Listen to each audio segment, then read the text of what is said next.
Silver line പദ്ധതിക്ക് survey കല്ലിടുന്നത് ഭൂമി ഏറ്റെടുക്കാനല്ലെന്ന സർക്കാർ നിലപാടിൽ ആശയക്കുഴപ്പം. കഴിഞ്ഞ വർഷം ജില്ലാ കളക്ടർമാർ പുറത്തിറക്കിയ വിജ്ഞാപനത്തിൽ ഭൂമി ഏറ്റെടുക്കുന്നതിന്റെ ഭാഗമാണ് സർവേ നടപടിയെന്ന് വ്യക്തമാക്കുന്നു. സർവേയുടെ ഭാഗമായി ഏതെങ്കിലും അടയാളം സ്ഥാപിച്ചാൽ മതിയെന്നിരിക്കെ ഇതിന് വിരുദ്ധമായാണ് ഭൂമിയിൽ കല്ല് സ്ഥാപിക്കുന്നതെന്ന് റവന്യൂ ഉത്തരവിൽ നിന്ന് വ്യക്തം. അതേസമയം ഉത്തരവ് സാങ്കേതിക നടപടി മാത്രമെന്നാണ് സർക്കാർ വിശദീകരണം. പുതിയ വിവാദങ്ങൾ പ്രതിപക്ഷവും ആയുധമാക്കുകയാണ്. കഴിഞ്ഞ വർഷം ഒക്ടോബറിലാണ് സിൽവർ ലൈൻ പദ്ധതി സർവേക്കായി റവന്യൂ വകുപ്പ് വിജ്ഞാപനമിറക്കിയത്. സിൽവർ ലൈനിനായി ഭൂമി ഏറ്റെടുക്കണം. ഇതിന്റെ ഭാഗമായി ഭൂമി പട്ടിക തിരിച്ച് സർവേ നടത്തണം. സർവേക്ക് തടസ്സമായി വരുന്ന മരങ്ങളോ കാടുകളോ വെട്ടിമാറ്റുന്നതിന് ഉദ്യോഗസ്ഥർക്ക് അനുമതി നൽകുന്നതാണ് ഈ വിജ്ഞാപനം. ഭൂമി ഏറ്റെടുക്കാനല്ല സാമൂഹികാഘാത സർവേക്കാണ് കല്ലിടുന്നതെന്നാണ് സർക്കാർ ആവർത്തിച്ച് പറയുന്നത്. എന്നാൽ ജില്ലാ കളക്ടർമാരുടെ വിജ്ഞാപനത്തിലെ പരാമർശങ്ങൾ ഇതിന് ഘടകവിരുദ്ധമാണ്. തികച്ചും സാങ്കേതികമായ നടപടിയെന്നാണ് റവന്യൂ മന്ത്രിയുടെ വിശദീകരണം. സ്ഥലം ഏറ്റെടുക്കണമെങ്കിൽ പ്രത്യേക വിജ്ഞാപനം വേറെ ഇറക്കണം. സാമൂഹ്യാഘാത പഠനം, പബ്ലിക് ഹിയറിംഗ്സ്, എക്സ്പെർട്ട് കമ്മിറ്റി ഈ മൂന്നും കഴിഞ്ഞതിന് ശേഷം മാത്രമേ 11-1 നോട്ടിഫിക്കേഷൻ പുറത്തിറക്കാൻ കഴിയൂ. 11-1 നോട്ടിഫിക്കേഷൻ പുറത്തിറക്കുമ്പോഴാണ് ഭൂമി ഏറ്റെടുക്കുന്നതിനെ സംബന്ധിച്ചിട്ടുള്ള വിജ്ഞാപനമാവുക. അത് കഴിഞ്ഞാൽ പിന്നീട് ബേസിക് വാല്യൂ അസസ്മെന്റ് നടത്തും, ബേസിക് വാല്യൂസ് റിപ്പോർട്ട് ഉണ്ടാക്കും. അതിനുശേഷം 91 നോട്ടിഫിക്കേഷൻ കഴിഞ്ഞതിന് ശേഷമേ എത്ര തുകയാണോ അവാർഡ് നൽകേണ്ടത് എന്ന് നിശ്ചയിക്കുക. ആ അവാർഡ് തുക കൈമാറിയതിനു ശേഷമായിരിക്കും ഭൂമി ഏറ്റെടുക്കുക. സർവേയുടെ ഭാഗമായി ഏതെങ്കിലും അടയാളം സ്ഥാപിക്കാനാണ് റവന്യൂ വകുപ്പ് വിജ്ഞാപനത്തിൽ പറയുന്നത്. കല്ല് സ്ഥാപിക്കണമെന്ന് നിർബന്ധമില്ല.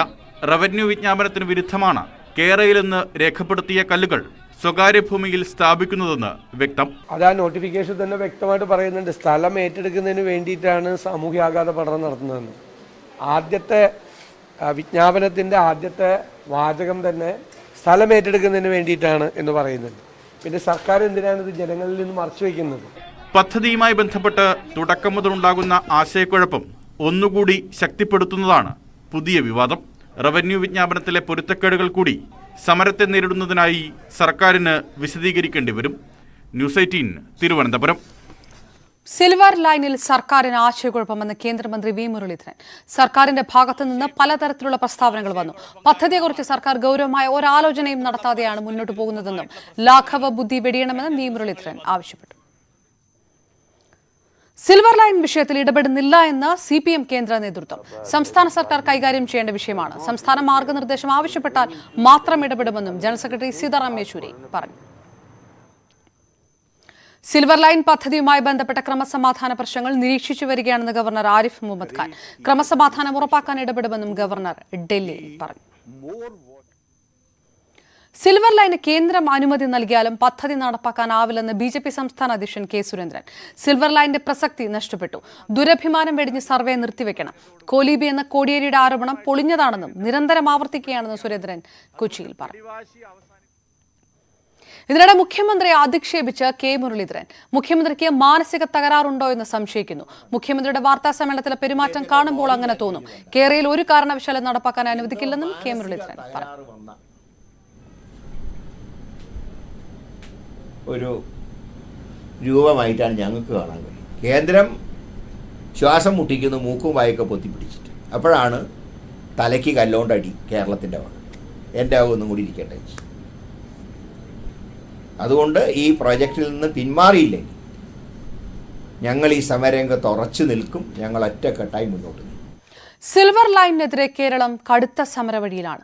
സർവേ കല്ലിടുന്നതിനെ എന്ത് വില കൊടുത്തും എതിർക്കുമെന്ന തീരുമാനത്തിലാണ് പാത കടന്നു പോകുന്ന പ്രദേശങ്ങളിലുള്ളവർ.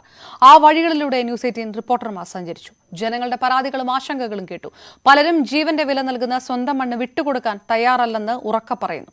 ആ വഴികളിൽ ന്യൂസ് 18 വാർത്താ സംഘം കണ്ടതിലേക്കും കേട്ടതിലേക്കും. തിരുവനന്തപുരത്തെ സംബന്ധിച്ച് ഏറ്റവും പ്രധാനപ്പെട്ട കാര്യം ഇവിടെ നിന്നാണ് ഈ സിൽവർ ലൈൻ ആരംഭിക്കുന്നതെന്നുള്ളതാണ്. അതായത് ഞാൻ നിൽക്കുന്ന ഈ കരിക്കകത്തിന് തൊട്ട് സമീപത്തുള്ള പ്രദേശമായ കൊച്ചുവളിയിൽ നിന്നാണ് അത് ആരംഭിക്കുന്നത്. മറ്റൊരു പ്രധാനപ്പെട്ട കാര്യം, അതായത് ഈ കെ-റെയിൽ പ്രസിദ്ധീകരിച്ച അലൈൻമെന്റിൽ ഈ കരിക്കവും ഭാഗവും ഉൾപ്പെടുന്നു എന്നുള്ളതാണ്. ഞങ്ങൾ ഒരു കാരണവശാലും ഞങ്ങളുടെ സ്ഥലം ഞങ്ങൾ കൊടുക്കൂല. നിങ്ങൾ ഇവരൊക്കെ എന്ത് പ്രവൃത്തി ചെയ്തിരുന്നാലും ഞങ്ങൾ കൊടുക്കൂല. ഞങ്ങൾ കൊടുക്കാൻ ഞങ്ങൾ സാധ്യത അല്ല. അതാണ് ഞങ്ങൾ ഇന്ന് ജീവിക്കുന്നത്. കേരയിൽ വേണ്ട, കേരയിൽ വേണ്ട, കേരയിൽ വേണ്ട, കേരയിൽ വേണ്ട, കേരളമാണ് സമരമാണ് ഞങ്ങൾക്ക് വേണ്ടത്. പോരാട്ടവീര്യത്തിന് യാതൊരു കുറവുമില്ല. കുറ്റിപിഴുത് കുളത്തിലെറിഞ്ഞ് സമരത്തിന് നേതൃത്വം കൊടുത്ത ആളുകളാണ് ചോറ്റാനിക്കരയിലുള്ളത്. ശക്തമായ സമര പോരാട്ടം നടക്കുന്ന എറണാകുളം ജില്ലയിലെ പ്രധാനപ്പെട്ട സമര കേന്ദ്രമാണ് ചോറ്റാനിക്കര. 10 പേരെ കൂടി കാണുമ്പോഴത്തേക്കും ബലോറയുടെ പോലീസ് ജീപ്പിലിട്ടല്ലേ കല്ലും കൊണ്ട് ഓടിക്കൊണ്ട് നടക്കണേ. എന്തിനാ ഈ സാറ്റുകളി? അതിന്റെ ആവശ്യമില്ല. ജനങ്ങളുടെ മുന്നിലേക്ക് അവർ നേരെ വരട്ടെ. പാവപ്പെട്ടവർ സമാധാനമായിട്ട് ജീവിക്കട്ടെ. കോവിഡിൽ നിന്ന് മുക്തി നേടി ഒരു നേരം ആഹാരത്തിന് തേടിക്കൊണ്ടിരിക്കുക. നാളെ മറ്റന്നാളും കൊണ്ടൊന്ന് സമരം വച്ചേക്കുക. കൂലിപ്പണി എടുക്കണവൻ ആരെങ്കിലും ശമ്പളം കൊടുക്കുവോ? പാവപ്പെട്ടവന്റെ സങ്കടം ആരെങ്കിലും അറിയുന്നുണ്ടോ? നിർദ്ദിഷ്ട റെയിൽ പാതയുടെ ദിശ ഈ തിരുനാവായ മേഖല വരെ റെയിൽപാതയ്ക്ക് സമാന്തരമാണെങ്കിൽ ഇവിടെ നിന്നും അത് വലത് ചേർന്ന് തിരിഞ്ഞു പോവുകയാണ്, പുതിയൊരു മേഖലയിലേക്ക് പോവുകയാണ്. ഏറെ സ്ഥലം ഏറ്റെടുക്കേണ്ടി വരുന്ന ഒരു അവസ്ഥ ഇവിടെയുണ്ട്. ഇവിടെ ഞങ്ങൾ മരിച്ചല്ലാതെ ഈ റെയിലിൽ കൂടെ പോവില്ല. ആ കല്ലിൻ്റെ എഴുത്ത് ഒന്നുകിൽ എൻ്റെ ചോര എല്ലാം ഈ ഇടാൻ വരുന്നവരെ ചോര. ആ കല്ലിൻ്റെ എഴുത്ത് ഞങ്ങൾ ജീവിച്ചിരിക്കുന്നതാണ്. ഞാൻ ജീവിച്ചിരിക്കുന്നുണ്ടെങ്കിൽ ഉണ്ടാവും. കോഴിക്കോട് കുണ്ടുങ്ങൽ പ്രദേശം, കല്ലായി പ്രദേശത്തൊക്കെ കഴിഞ്ഞ ദിവസങ്ങളിലൊക്കെ തുടർച്ചയായി കല്ലിടാനെത്തിയ ആളുകളെ ജനക്കൂട്ടം തടഞ്ഞ് തിരിച്ചയക്കുന്ന സാഹചര്യമുണ്ടായിരുന്നത്. വലിയ പ്രതിഷേധമുയർന്ന സ്ഥലമാണ് ഈ കുണ്ടുങ്ങൽ പ്രദേശം. ജനങ്ങൾ തിങ്ങിപ്പാർക്കുന്ന പ്രദേശമാണ്. നിരന്തരം ഒരു അടുത്തടുത്തായി വീടുകൾ ഉള്ള ഒരു പ്രദേശം കൂടിയാണ്. വികസനം അത്യാവശ്യമാണ്. ഞാൻ ഒരിക്കലും ഒരു വികസന വിരോധിയല്ല. കാരണം നമുക്കറിയാം ഭാവിയിലേക്ക് എന്തൊക്കെ വേണമെന്നുള്ളത്. KSRTC പോലും ലാഭത്തിലാക്കാൻ പറ്റാത്ത സർക്കാർ ഇതെങ്ങനെ കൊണ്ടുപോകും? സർക്കാരിന് ഒരിക്കലും പറയാൻ കഴിയും, നെഞ്ചത്ത് കൈവച്ച് പറയാൻ കഴിയും, ഇത് വന്നാല് സാമൂഹിക ആഘാതം പോലെ നമ്മുടെ പരിസ്ഥിതിക്ക് ഒരു കുഴപ്പം വരില്ല എന്ന് പറയോ? ഇത് പറയുന്നത് പശ്ചിമഘട്ടം അതിനൊരു ബാധ്യതയുമില്ല എന്നാ പറയുന്നത്. പക്ഷേ ഈ കേരളയിൽ നിർമ്മിക്കാനുള്ള മണ്ണ് കാര്യങ്ങളൊക്കെ എടുക്കുന്ന പശ്ചിമഘട്ടത്തിന് വെസ്റ്റേൺ ഗട്ട്സ്. ഈ വെസ്റ്റേൺ ഗട്ട്സ് ഇല്ലാണ്ടായ കേരളം എവിടെ? മാടായിപ്പാറയിൽ ആളുകൾ ഇതിനെതിരെ ശക്തമായി തന്നെ രംഗത്ത് വരുന്നു. അത് വീട് പോകുന്നു എന്നത് മാത്രമല്ല അവരെ അലട്ടുന്ന ഒരു വിഷയം. അവരുടെ കാലങ്ങളായി അവർ ഒരു നിധി പോലെ കാത്തു സൂക്ഷിക്കുന്ന ജൈവ വൈവിധ്യങ്ങൾ കൊണ്ട് സമ്പുഷ്ടമായ ഒരു പ്രദേശം തകർന്നു പോകും എന്നതാണ് അവരുടെ ഒരു പ്രധാന ആശങ്ക. പിച്ച് വെച്ച് നടന്നൊരു മാടായിപ്പാറ പെട്ടെന്ന് ഇവരൊരു കേരയിൽ എന്ന് പറഞ്ഞിട്ട് ഒരു കുഴിയെടുക്കല്, ഒരു തുരങ്ങാക്കല്, ഇതെല്ലാം വെറുതെ നടക്കാൻ പോകുന്ന കേസ് കേട്ടല്ല. ഇതൊരു തരം ഗുണ്ടാരാജാണ്. ഞങ്ങളോട് ഈ പ്രതിഷേധ രംഗത്തേക്ക് ഞങ്ങൾ കടന്നു വരുമ്പോൾ ഞങ്ങളോട് ഇവർ പറഞ്ഞ് PDPP ആക്ട് പ്രകാരം നിങ്ങൾക്കെതിരെ കേസ് കൊടുത്ത് നിങ്ങളെ ജയിലിലടക്കുമെന്ന് പറയുന്നു. ഇവർക്ക് എന്ത് അധികാരം? ഞങ്ങൾ ജനിച്ചു വളർന്ന മണ്ണ്, ഞങ്ങളുടെ മണ്ണ്. ഇത് കേവലം 2-3 പേരുടെ ഒരു വീടുകൾ നഷ്ടപ്പെടുന്ന ഒരു വിഷയമല്ല. ഇതിന്റെ വിഷയം എന്ന് പറഞ്ഞാൽ പൗരാണികമായ ഒരു സംവിധാനം. ബീഹാർ മുഖ്യമന്ത്രി നിതീഷ് കുമാറിന് നേരെ ആക്രമണം. നിതീഷിന്റെ ജന്മനാടായ ഭക്തിയാർപൂരിൽ പൊതുപരിപാടിക്കിടെയാണ് കയ്യേറ്റം. സുരക്ഷാ ഉദ്യോഗസ്ഥരെ മറികടന്നാണ് അക്രമി മുഖ്യമന്ത്രിക്ക് അടുത്തെത്തിയത്. ഇയാളെ പോലീസ് അറസ്റ്റ് ചെയ്ത് നീക്കി. സംഭവത്തിന്റെ CCTV ദൃശ്യങ്ങളും പുറത്തു വന്നിട്ടുണ്ട്.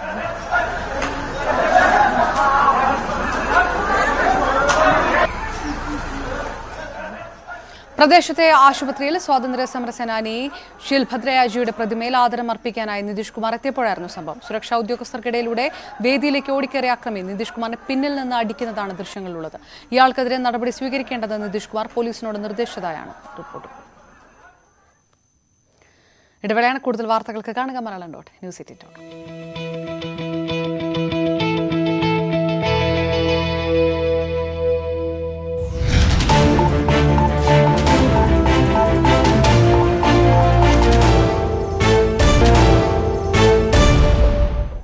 ഇന്ധനവില നാളെയും കൂട്ടും. പെട്രോളിന് 32 പൈസയും ഡീസലിന് 37 പൈസയുമാണ് വർദ്ധിപ്പിക്കുന്നത്. ഇതോടെ കൊച്ചിയിൽ പെട്രോളിന് 108 രൂപ 34 പൈസയും ഡീസലിന് 95 രൂപ 5 പൈസയുമാകും. ഇതടക്കം കഴിഞ്ഞ 7 ദിവസത്തിനിടെ പെട്രോളിന് 4 രൂപ 32 പൈസയും ഡീസലിന് 4 രൂപ 25 പൈസയുമാണ് വർദ്ധിപ്പിച്ചത്.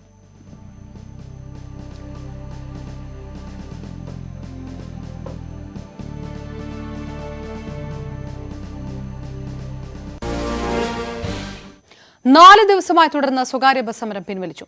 ചാർജ് വർധന സംബന്ധിച്ച് 30-ന് തീരുമാനമുണ്ടാകുമെന്ന് മുഖ്യമന്ത്രി നൽകിയ ഉറപ്പിനെ തുടർന്നാണ് സമരം പിൻവലിച്ചതെന്ന് ബസ് ഉടമകൾ പറഞ്ഞു. എന്നാൽ ഇന്നത്തെ യോഗത്തിൽ ഉറപ്പൊന്നും നൽകിയിട്ടില്ലെന്ന് ഗതാഗത മന്ത്രി വ്യക്തമാക്കി. ബസ് ചാർജ് കൂട്ടുമെന്ന് സർക്കാർ ഉറപ്പ് നൽകിയെങ്കിലും തീരുമാനം നീണ്ടുപോയ പശ്ചാത്തലത്തിലാണ് സമരം തുടങ്ങിയത്. 4ാം ദിവസമായ ഇന്ന് സമരക്കാർ ആദ്യം ഗതാഗത മന്ത്രിയുമായും പിന്നീട് മുഖ്യമന്ത്രിയുമായും ചർച്ച നടത്തി. ഈ സമരം കൊണ്ട് പ്രത്യേകിച്ച് എന്ത് നേട്ടമാണ് അവർക്കുണ്ടായെന്നുള്ളത് അവർക്ക് പറയാൻ കഴിയുമോ? ഇന്നത്തെ യോഗത്തിൽ പ്രത്യേകിച്ച് ഒരു ഉറപ്പും കൊടുത്തിട്ടില്ല. ഇടതുമുന്നണി യോഗത്തിന് ശേഷം ചാർജ് വർധനയിൽ തീരുമാനമുണ്ടാകുമെന്നും അതുവരെ കാത്തിരിക്കണമെന്നും സമരക്കാരോട് മുഖ്യമന്ത്രി അഭ്യർത്ഥിച്ചു. എല്ലാം അനുഭാവപൂർവ്വം പരിഗണിക്കാവുന്ന ബഹുമാനായ മുഖ്യമന്ത്രി ഞങ്ങൾക്ക് ഉറപ്പ് നൽകിയതിന്റെ അടിസ്ഥാനത്തിൽ ഇപ്പോൾ മുതൽ ഞങ്ങൾ സമരം പിൻവലിച്ചതായി നിങ്ങളെ വിനയപൂർവ്വം അറിയിക്കുകയാണ്. മിനിമം ചാർജ് 12 രൂപയാക്കണമെന്നാണ് ബസ് ഉടമകളുടെ ആവശ്യം. വാഹന നികുതിയിലടക്കം ഇളവുകളും ഇവർ ആവശ്യപ്പെടുന്നു. ചാർജ് വർദ്ധിപ്പിക്കാൻ തത്വത്തിൽ തീരുമാനമായെങ്കിലും മുന്നണിയിൽ രാഷ്ട്രീയ തീരുമാനമെടുക്കാനാണ് കാത്തിരിക്കുന്നത്. 30-ന് ചേരുന്ന മുന്നണി യോഗത്തിന്റെ മുഖ്യ അജണ്ടയായി വിഷയം ഉൾപ്പെടുത്തിയിട്ടുണ്ട്. ബസ് ചാർജിനൊപ്പം ഓട്ടോ ടാക്സി നിരക്കുകൾ വർദ്ധിപ്പിക്കാനും തീരുമാനമായി. ന്യൂസ് 18 തിരുവനന്തപുരം. സംയുക്ത ട്രേഡ് യൂണിയൻ സമിതി ആഹ്വാനം ചെയ്ത 2 ദിവസത്തെ ദേശീയ പണിമുടക്ക് ഇന്ന് അർദ്ധരാത്രി ആരംഭിക്കും.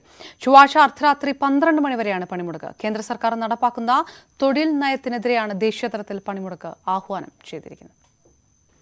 വിവിധ തൊഴിലാളി സംഘടനകളും സ്വതന്ത്ര ദേശീയ തൊഴിലാളി ഫെഡറേഷനുകളുടെ സംയുക്ത വേദിയും സംഘടിപ്പിച്ച ദേശീയ കൺവെൻഷനാണ് പണിമുടക്കിന് ആഹ്വാനം ചെയ്തിരിക്കുന്നത്. കൃഷി, വിദ്യാഭ്യാസം, ആരോഗ്യം എന്നീ മേഖലകളിലെ സർക്കാർ നിക്ഷേപം വർദ്ധിപ്പിക്കുക, തൊഴിലുറപ്പ് പദ്ധതിക്കുള്ള വിഹിതം ഉയർത്തുക, കാർഷിക നിയമങ്ങൾ പിൻവലിച്ച ശേഷം സംയുക്ത കിസാൻ മോർച്ച സമർപ്പിച്ച അവകാശ പത്രിക അംഗീകരിക്കുക, തൊഴിൽ കോഡ് റദ്ദാക്കുക, അവശ്യ പ്രതിരോധ സേവന നിയമം പിൻവലിക്കുക, സ്വകാര്യവൽക്കരണവും സർക്കാർ ആസ്തി വിറ്റഴിക്കൽ പദ്ധതിയും നിർത്തിവെക്കുക തുടങ്ങിയ ആവശ്യങ്ങൾ ഉന്നയിച്ചാണ് സമരം.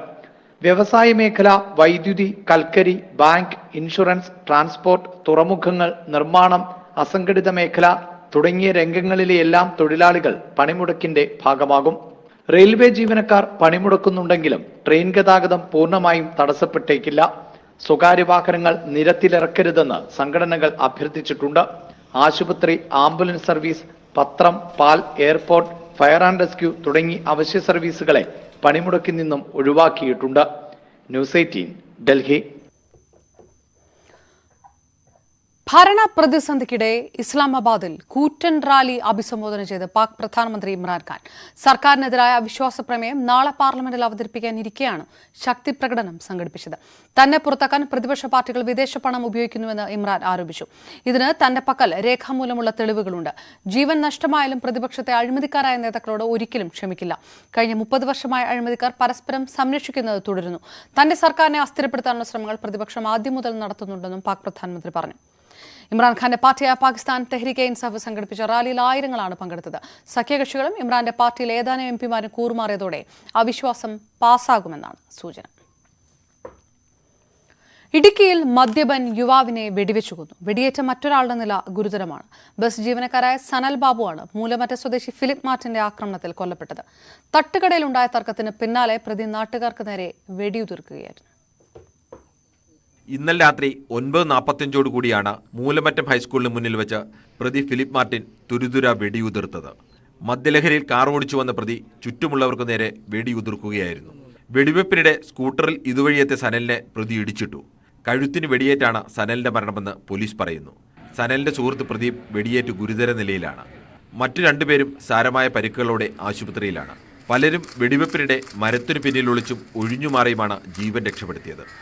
പിന്നെ ആൾക്കാരെന്നെ പുറകിന് ഓടി കിട്ടിയില്ല. പിന്നെ ഞങ്ങൾ വണ്ടിയായിട്ട് അതിൻ്റെ പുറകിന് പോയി. അവിടെ പോലീസുകാരുണ്ടായിരുന്നു. പോലീസുകാർ പറഞ്ഞു സാറേ വെടി വെച്ചിട്ട് പോയ വണ്ടിയാണെന്ന് പറയുകയും ചെയ്തു. അതാണ് നമ്മൾ കണ്ടത്. രാത്രി പ്രതി ഫിലിപ്പും മറ്റൊരാളും മൂലമറ്റത്തെ തട്ടുകടയിലെത്തിയിരുന്നു. ഭക്ഷണം തീർന്നതിന്റെ പേരിൽ ഇവർ ബഹളം വച്ചു. പിന്നീട് നാട്ടുകാർ ഇടപെട്ട് വാഹനത്തിൽ കയറ്റി അയച്ചു. എന്നാൽ വൈകാതെ തോക്കുമായി തിരികെ എത്തിയ ഫിലിപ്പ് കണ്ണിൽ കണ്ടവർക്ക് നേരെയെല്ലാം വെടിയുതിർക്കുകയായിരുന്നു. അവന്മാര് വണ്ടി കൊണ്ടുവന്നിട്ട് ഈ തോക്ക് കാണിച്ച് ഭയങ്കര പ്രകടനമായിരുന്നു. ഭയങ്കരമായിട്ട് ചീത്ത വിളിക്കുന്നുണ്ടായിരുന്നു, തെറി വിളിക്കുന്നുണ്ടായിരുന്നു. പിന്നെ വണ്ടിയൊക്കെ കുറേ വട്ടം അവിടെ ഇട്ട് ഇങ്ങനെ വണ്ടിയിട്ട് കറക്കി. കാറിൽ കടക്കാൻ ശ്രമിച്ച പ്രതി മുട്ടത്ത് പോലീസിന്റെ പിടിയിലായി. 2014 മൂലമറ്റം എടാട്ടുള്ള ഒരു കൊല്ലൻ നിർമ്മിച്ചാണ് തോക്കെന്ന് പോലീസ് കണ്ടെത്തി. ഒരേ സമയം 2 തിരകൾ നിറയ്ക്കാൻ കഴിയുന്ന തോക്കാണിത്. വിദേശത്തായിരുന്ന മാവേലി പുത്തൻപുരക്കൽ ഫിലിപ്പ് മാർട്ടിൻ ഈയിടെയാണ് നാട്ടിലെത്തിയത്. ജില്ലാ പോലീസ് മേധാവി ഉൾപ്പെടെയുള്ളവർ സംഭവ സ്ഥലത്തെത്തി. ന്യൂസ് 18 ഇടുക്കി.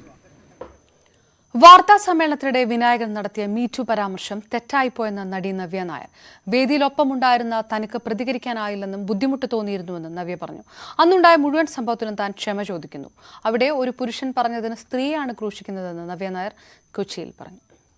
അത് തികച്ചും തെറ്റായിപ്പോയി പറഞ്ഞത്. അതിനുള്ള മറുപടി അദ്ദേഹത്തിൻ്റെ ഫേസ്ബുക്ക് പേജിലൂടെ ക്ഷമാപണം നടത്തി തന്നെ, ഖേദം പ്രകടിപ്പിക്കുകയല്ല, ക്ഷമാപണം തന്നെയാണ് നടത്തിയിരിക്കുന്നത്. അപ്പോൾ അത് തന്നെയാണ് നമുക്കും പറയാനുള്ളത്. അത് തന്നെയാണ് നമ്മളവിടെ ഒത്തുകൂടിയത് ഒരുത്തിയുടെ പ്രമോഷന് വേണ്ടിയിട്ടായിരുന്നു. പക്ഷെ അത് സംസാരങ്ങളൊരു നിർഭാഗ്യവശാൽ ചോദ്യങ്ങളും ഉത്തരങ്ങളും എല്ലാം ആ ഒരു നിലയിലേക്ക് പോവുകയാണ് ഉണ്ടായത്. അപ്പം ഞാനും ഒട്ടും എക്സ്പെക്റ്റ് ചെയ്തൊരു കാര്യമല്ല അങ്ങനെയൊക്കെ സംഭവിക്കുമെന്ന്. ഇപ്പോഴും ഇവിടെ നിൽക്കുന്നത് അല്ല അന്നുണ്ടായ മുഴുവൻ സംഭവത്തിന് ഞാൻ ക്ഷമ ചോദിച്ചാൽ പ്രശ്നം കഴിയുമെങ്കിൽ ഞാൻ പൂർണ്ണ മനസ്സോടുകൂടി എല്ലാവരോടും ക്ഷമ ചോദിക്കുന്നു. നടിയെ ആക്രമിച്ച കേസിലെ അന്വേഷണ ഉദ്യോഗസ്ഥരെ അപായപ്പെടുത്താൻ ശ്രമിച്ചെന്ന കേസിൽ നടൻ ദിലീപിനെ നാളെ ചോദ്യം ചെയ്തേക്കും.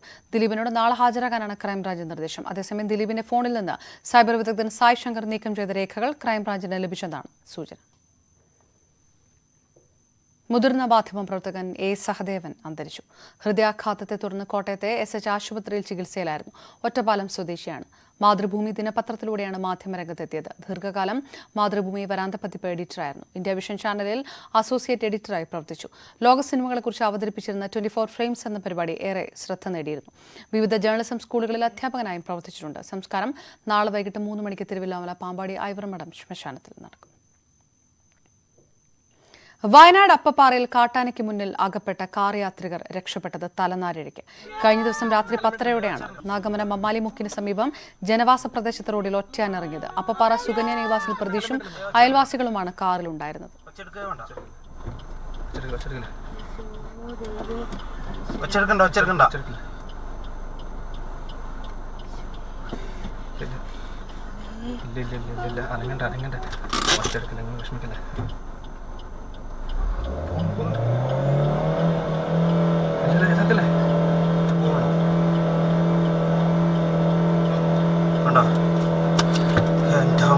എന്റെ കയ്യിൽ ക്യാമറ ഉണ്ട്.